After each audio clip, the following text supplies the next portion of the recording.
Hello student, मेरे इस YouTube channel में आप सभी लोगों का स्वागत है।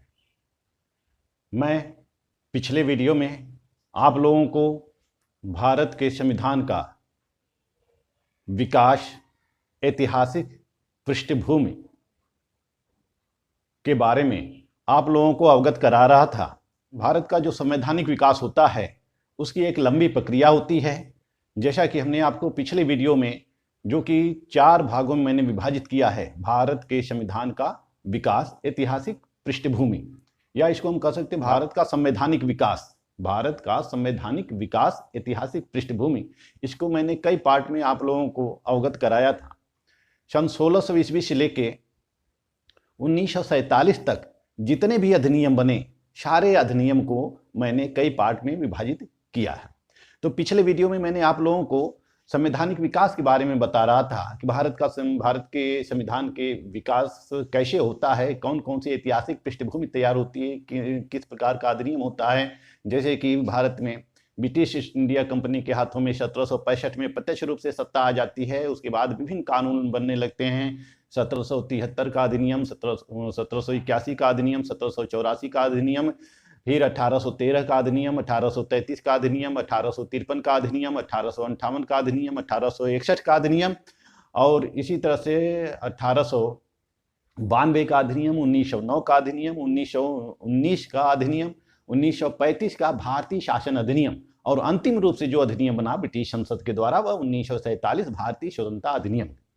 तो विभिन्न अधिनियमों के बारे में मैंने आप लोगों को अवगत कराया। आज का विषय है भारतीय संविधान का निर्माण। भारतीय संविधान का निर्माण।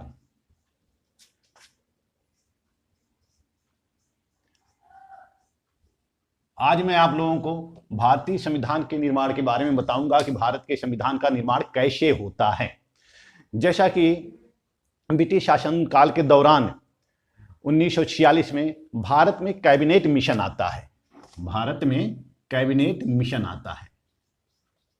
कैबिनेट मिशन 24 मार्च 1946 को भारत में कैबिनेट मिशन आता है। तो कैबिनेट मिशन जो आता है, इस कैबिनेट मिशन में भारत, जैसा कि भारतीयों के द्वारा, कांग्रेसियों के द्वारा लगातार मांग की जा रही थी कि भारत का संविधान बनाया जाए, भारत का संविधान बनाया जाए। जैसा कि गांधी जी ने 1922 में कहा था कि भारतीय संविधान भारतीयों के इच्छानुसार ही होगा। और इस भारत में संविधान सभा की मांग सबसे पहले 1895 के स्वराज विधेयक में मिलती है, जो कि तिलक के द्वारा तैयार किया गया था। इसी तरह से 1924 में पंडित मोतीलाल नेहरू भी, जो कांग्रेस का अधिवेशन होता है, उस अधिवेशन में संविधान सभा का प्रस्ताव प्रस्तुत करते हैं। परंतु इस संविधान सभा का औपचारिक रूप से प्रतिपादन एम.एन. राव के द्वारा किया गया, मानवेंद्र नाथ राय के द्वारा किया गया। संविधान का औपचारिक रूप से प्रतिपादन एम.एन. राय के द्वारा किया गया, और 1934 के फैजपुर अधिवेशन में, फिर 1937 के अधिवेशन में, फिर 1939 के अधिवेशन में जवाहरलाल नेहरू ने इसको लोकप्रिय बना दिया। और अंतिम रूप से 1942 में जो भारत में क्रिप्स मिशन आया, क्रिप्स मिशन 1942 में आता है, क्रिप्स मिशन। इस मिशन में भी संविधान सभा की मांग, संविधान सभा का प्रस्ताव किया गया था। क्रिप्स मिशन में यह कहा गया था कि जैसा कि क्रिप्स मिशन में 2 प्रकार के प्रस्ताव होते हैं, तो उस प्रस्ताव में यह कहा गया था कि द्वितीय विश्व युद्ध समाप्त होने के पश्चात भारतीयों के लिए भारत का संविधान बनाया जाएगा, जो भारतीय संविधान सभा के द्वारा होगा। यानी भारतीय संविधान सभा के गठन का प्रस्ताव क्रिप्स मिशन में था। तो इस तरह से भारत के संविधान का निर्माण किसके द्वारा किया गया? संविधान सभा के द्वारा किया गया था। संविधान सभा के द्वारा, संविधान सभा, एक संविधान सभा का गठन किया गया। 1946 के कैबिनेट मिशन में यह प्रावधान था कि एक संविधान सभा का गठन किया जाएगा, और यही संविधान सभा भारत के लिए संविधान तैयार करेगी। कैबिनेट मिशन में यह प्रस्ताव था कि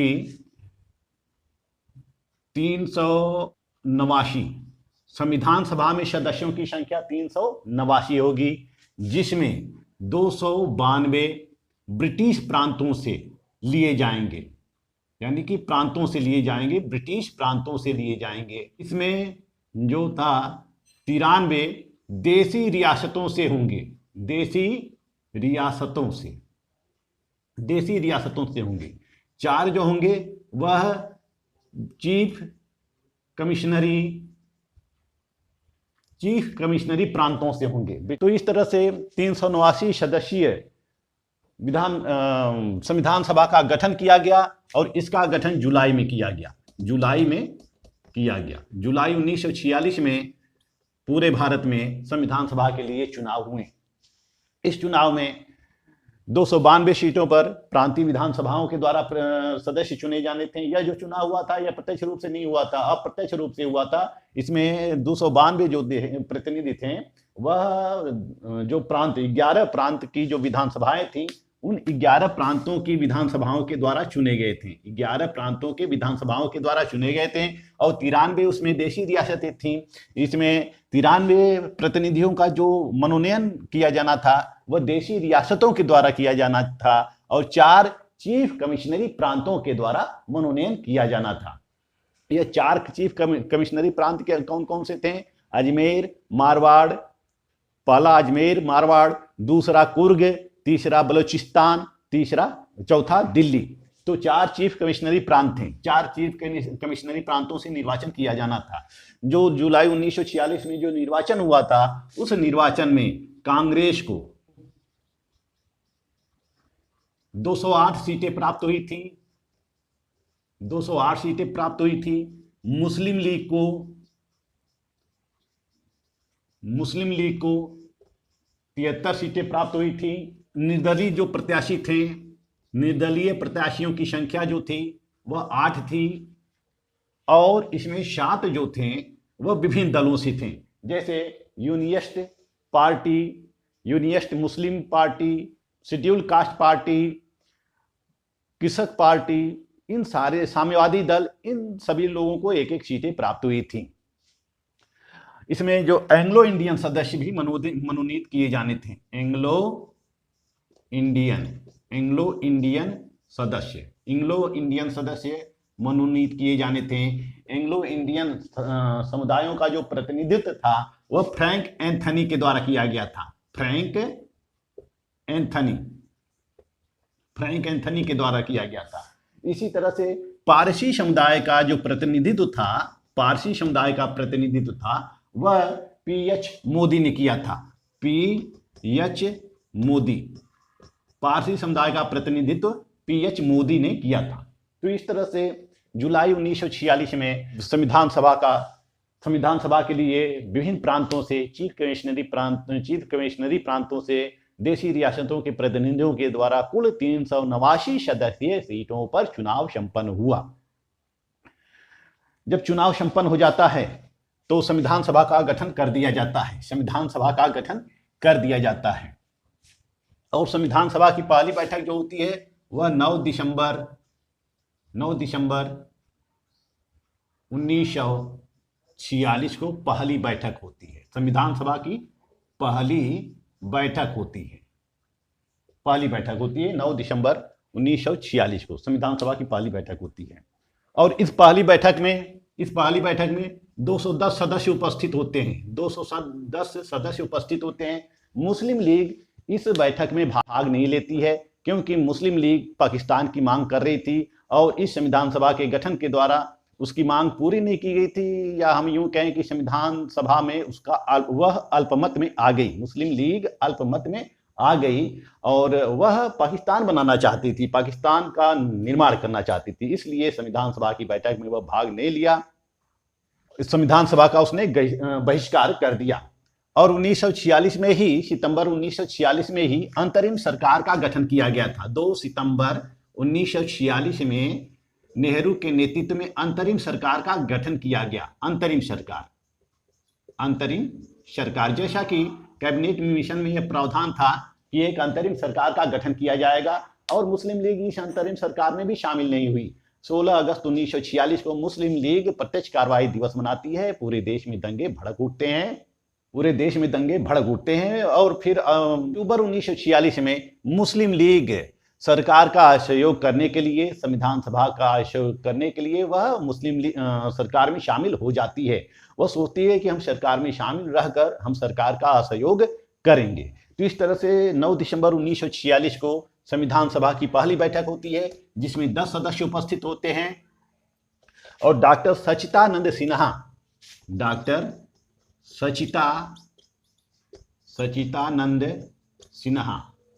संविधान सभा के अस्थायी अध्यक्ष चुने जाते हैं। लेकिन 11 दिसंबर 1946 को डॉक्टर राजेंद्र प्रसाद को सर्वसम्मत से अध्यक्ष चुना जाता है। तो इस तरह से संविधान सभा का गठन हो जाता है और अब जो संविधान सभा होती है वह संविधान निर्माण की ओर कदम बढ़ाना शुरू कर देती है। संविधान निर्माण के ओर पहला कदम होता है जवाहरलाल नेहरू का। जवाहरलाल नेहरू ने 13 दिसंबर 1946 को एक संकल्प प्रस्तुत किया, जिसको कि उद्देश्य प्रस्ताव के नाम से जाना जाता है। उद्देश्य प्रस्ताव के नाम से जाना जाता है। यह उद्देश्य प्रस्ताव जवाहरलाल नेहरू के द्वारा प्रस्तुत किया गया। इस उद्देश्य प्रस्ताव में यह कहा गया था कि भारत का जो संविधान होगा वह कैसा होगा, सबको भारत में एक समाजवादी, धर्मनिरपेक्ष, लोकतांत्रिक गणराज्य की स्थापना की जाएगी। इसके सभी नागरिकों को आर्थिक, राजनीतिक, सामाजिक समानता प्रदान की जाएगी। यानी कि जो उद्देश्य प्रस्ताव था, इस उद्देश्य प्रस्ताव में भारत के संविधान निर्माण करने के लिए एक लक्ष्य उल्लिखित था। इस उद्देश्य प्रस्ताव जो हम प्रस्तावना देखते हैं, जो संविधान की प्रस्तावना देखते हैं, वही उद्देश्य प्रस्ताव है। यानी कि हम भारत के लोग भारत को संपूर्ण प्रभुत्व संपन्न लोकतांत्रिक गणराज्य बनाने के लिए और इसके समस्त नागरिकों को राजनीतिक, सामाजिक, आर्थिक न्याय सुनिश्चित करने के लिए इत्यादि ये जो जैसे प्रावधान हैं, यह प्रावधान इसमें किए गए थे, उद्देश्य प्रस्ताव में किए गए थे। तो उद्देश्य जवाहरलाल नेहरू के द्वारा उद्देश्य प्रस्ताव प्रस्तुत किया जाता है और यह 22 जनवरी 1947 को पारित हो जाता है। उद्देश्य प्रस्ताव पारित हो जाता है। संविधान बनाने के लिए विभिन्न प्रकार की कमेटियों का गठन किया जाता है, जिसमें कि सबसे महत्वपूर्ण जो कमेटी होती है वह प्रारूप समिति होती है। विभिन्न समितियों का गठन किया जाता है। सबसे पहली समिति जो होती है प्रारूप समिति होती है। प्रारूप समिति, इसका निर्माण जो होता है वह 29 अगस्त 1947 को किया गया। 1947 को किया गया था और इसके जो अध्यक्ष थे वह डॉक्टर बी आर अम्बेडकर थे। डॉक्टर बी आर अम्बेडकर इसके अध्यक्ष होते हैं और बाकी जो सदस्य होते हैं, जैसे कि 7 सदस्यीय, यह जो प्रारूप समिति होती है 7 सदस्यीय होती है। 7 सदस्यीय प्रारूप समिति का गठन किया जाता है। बी आर अम्बेडकर इसके अध्यक्ष होते हैं। एन गोपालास्वामी आयंगर दूसरे सदस्य होते हैं। अल्लादी कृष्णा स्वामी अय्यर होते हैं। मोहम्मद सादुल्ला होते हैं। के एम मुंशी होते हैं और बी एल मित्र होते हैं। फिर डीपी खेतान होते हैं। बाद में बी एल मित्र हट जाते हैं, इनके स्थान पे एन माधव राव की नियुक्ति की जाती है। डीपी खेतान की 1948 में मृत्यु हो जाती है और उनका स्थान टी कृष्णाचारी ने ले लिया। तो इस तरह से जो संविधान निर्माण करने के लिए जो महत्वपूर्ण कमेटी का गठन किया गया था वह प्रारूप समिति था या ड्राफ्ट कमेटी कहते हैं, इसको पांडुलेखन कमेटी भी कहते हैं। दूसरी समिति होती है संघ संविधान समिति। यह जो संघ संविधान समिति होती है इसके अध्यक्ष नेहरू होते हैं। प्रांतीय संविधान समिति, इसके अध्यक्ष सरदार वल्लभ भाई पटेल होते हैं। मूल अधिकार एवं अल्पसंख्यक समिति, इसके अध्यक्ष सरदार वल्लभ भाई पटेल होते हैं। झंडा समिति, इसके अध्यक्ष डॉक्टर राजेंद्र प्रसाद होते हैं। जैसा कि झंडा समिति के अध्यक्ष किसी किसी बुक में आपको आचार्य जेबी कृपलानी मिलता है, जो कि गलत है। झंडा समिति के अध्यक्ष होते हैं डॉक्टर राजेंद्र प्रसाद। इसी तरह देशी रियासत समझौता, जिसके अध्यक्ष होते हैं डॉक्टर राजेंद्र प्रसाद। संचालन समिति के अध्यक्ष भी डॉक्टर राजेंद्र प्रसाद होते हैं। नियम समिति के अध्यक्ष भी डॉक्टर राजेंद्र प्रसाद होते हैं। संघ शक्ति समिति के अध्यक्ष होते हैं पंडित जवाहरलाल नेहरू। इसी तरह से राज्य समिति के अध्यक्ष होते हैं पंडित जवाहरलाल नेहरू। सर्वोच्च न्यायालय समिति के अध्यक्ष होते हैं यश वारदाचार्य। और मूल अधिकार एवं अल्पसंख्यक मामलों से संबंधित उप समिति के अध्यक्ष होते हैं आचार्य जेबी कृपलानी। तो इस तरह से विभिन्न समितियां का गठन किया जाता है, विभिन्न समितियों का गठन किया जाता है और विभिन्न समितियों को विभिन्न दायित्व सौंपे जाते हैं। विभिन्न समितियां अपना कार्य करती रहती हैं। और BN राव को, बेनेगल नरसिंह राव, संविधान का संवैधानिक परामर्शदाता नियुक्त किया जाता है। संविधान का संवैधानिक परामर्शदाता नियुक्त किया जाता है BN राव को। BN राव को संवैधानिक परामर्शदाता नियुक्त किया जाता है।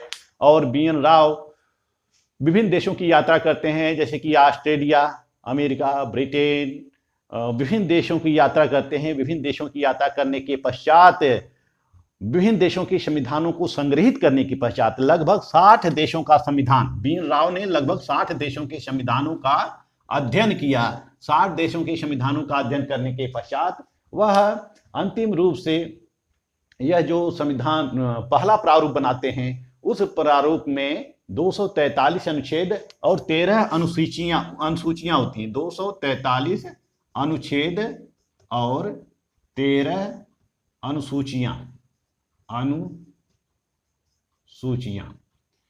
इस पहला प्रारूप में, जो कि बेनेगल नरसिंह राव के द्वारा तैयार किया गया था, 243 अनुच्छेद और 13 अनुसूचियां होती हैं। और बेनेगल नरसिंह राव अब क्या करते हैं, इन्होंने 3 जिल्दों में तैयार की, 3 प्रतियों में यह तैयार की।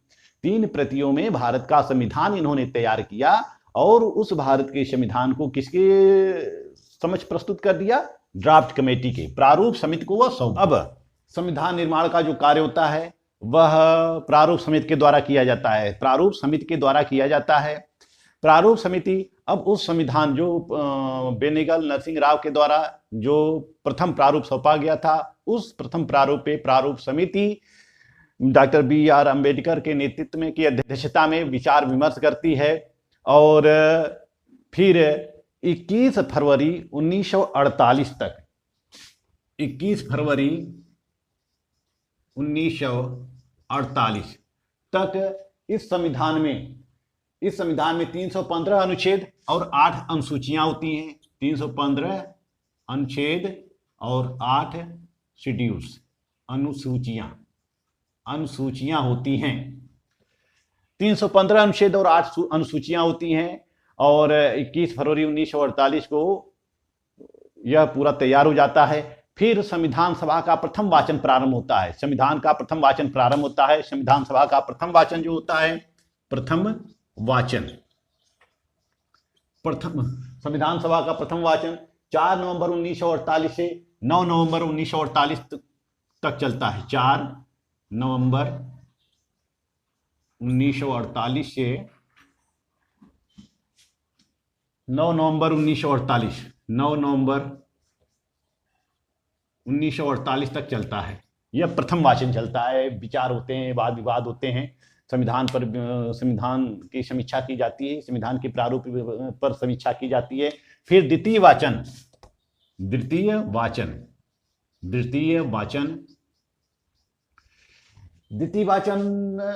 15 नवंबर से 17 अक्टूबर 1949 तक चलता है। 15 नवंबर 1948 से 17 अक्टूबर 1949 तक चलता है। 17 अक्टूबर 1949 तक चलता है।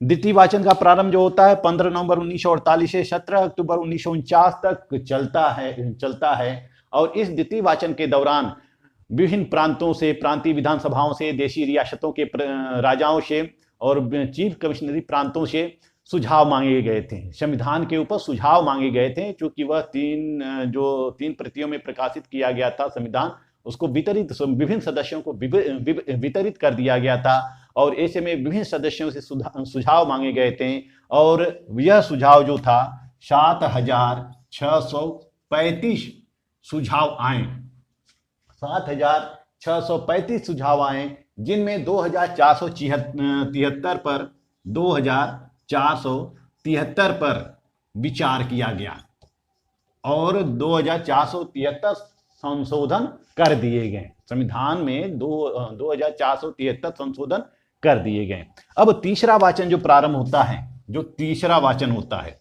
तीसरा वाचन जो प्रारंभ होता है, यह तीसरा वाचन 14 नवंबर से 26 नवंबर 1949 तक चलता है।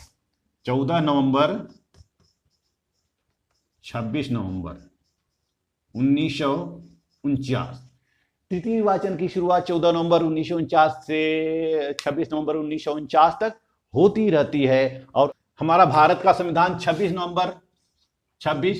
नवंबर 1949 को बनकर तैयार हो जाता है। विभिन्न संशोधनों के उपरांत यह जो प्रारूप समिति होती है, यह तैयार कर देती है। और अंतिम रूप से जो भारत का संविधान तैयार होता है, इस संविधान के अंतर्गत 395 अनुच्छेद होते हैं, 395 अनुच्छेद होते हैं, 22 भाग होते हैं और 8 अनुसूचियां होती हैं। 8 अनुसूचियां होती हैं। और इसी दिन 26 नवंबर 1949 को 284 सदस्य उपस्थित होते हैं और 284 सदस्यों के द्वारा साइन किया जाता है। 284 सदस्यों के द्वारा हस्ताक्षर किया जाता है।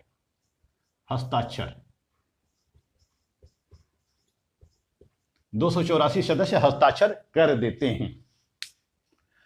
और 26 नवंबर 1949 को 16 अनुच्छेद जो होते हैं उसी दिन लागू कर दिए जाते हैं।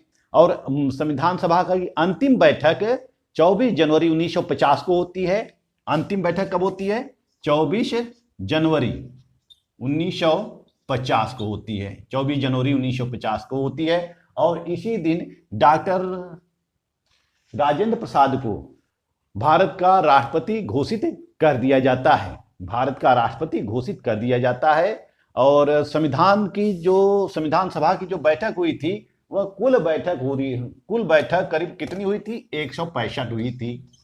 कुल अधिवेशन हुए थे 12 अधिवेशन हुए थे। समय कितना लगा था? 2 वर्ष 11 माह 18 दिन।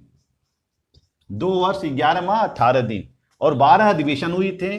12वीं अधिवेशन जो होता है वह 24 जनवरी 1950 को होता है। और 24 जनवरी को 308 सदस्यों ने सिग्नेचर किया था। यहां पर एक बात आपको बताना चाहूंगा कि जब भारत का विभाजन हुआ था, भारत का जब विभाजन हुआ था 14-15 अगस्त 1947 को, भारत के विभाजन के उपरांत कुछ क्षेत्र पाकिस्तान में चले गए थे। यानी कि पाकिस्तान और भारत दो देश हो गए थे। भारत को 2 टुकड़ों में बांट दिया गया था, एक भारत एक पाकिस्तान। पाकिस्तान में पश्चिमी उत्तर सीमा प्रांत, बलूचिस्तान, पश्चिमी पंजाब और पूर्वी बंगाल, असम इत्यादि कुछ हिस्से पाकिस्तान में चले गए थे। तो जो संविधान सभा में जो मुस्लिम लीग के सदस्य थे वह पाकिस्तान में चले गए थे। यानी कि उनके लिए अलग संविधान सभा का गठन कर दिया गया।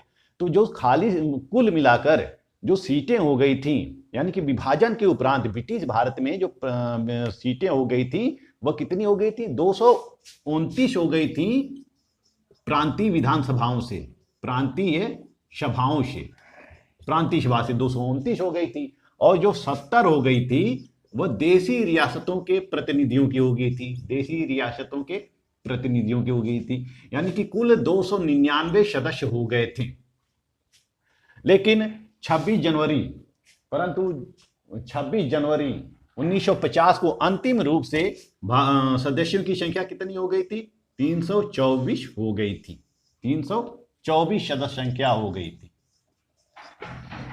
324 सदस्य संख्या हो गई थी। तो इस तरह से भारतीय संविधान सभा की अंतिम रूप से सदस्य संख्या 324 नियत की गई थी। तो इस तरह से हमारा भारत का संविधान बनने में करीब 2 वर्ष 11 माह 18 दिन लग गया। और इस संविधान इसका लागत खर्च जो करीब आंका जाता है वह 65 लाख रुपए लागत खर्च आंका जाता है। 26 जनवरी 1950 को हमारा संविधान पूर्ण रूप से लागू कर दिया गया। इसको लागू कर दिया गया। अंगीकार कब किया गया? 26 नवंबर 1949 को भारत का संविधान अंगीकार कर दिया जाता है। 26 जनवरी 1950 को लागू कर दिया जाता है। इस तरह से भारत का संविधान बनकर हमारा तैयार हो जाता है। और 26 जनवरी 1950 को हमारा भारत संप्रभु राष्ट्र हो जाता है, संपूर्ण प्रभुत्व संपन्न राष्ट्र हो जाता है। पंडित जवाहरलाल नेहरू भारत के प्रथम प्रधानमंत्री होते हैं और डॉक्टर राजेंद्र प्रसाद भारत के प्रथम राष्ट्रपति के रूप में निर्वाचित किए जाते हैं। तो इस तरह से मैं आप लोगों को भारतीय संविधान का निर्माण, भारत के संविधान का निर्माण कैसे कैसे होता है, कितनी समितियां होती हैं, इन सबसे आपको अवगत कराया था। और मेरा अगला लेक्चर नेक्स्ट वीडियो में देखिएगा। तब तक के लिए धन्यवाद।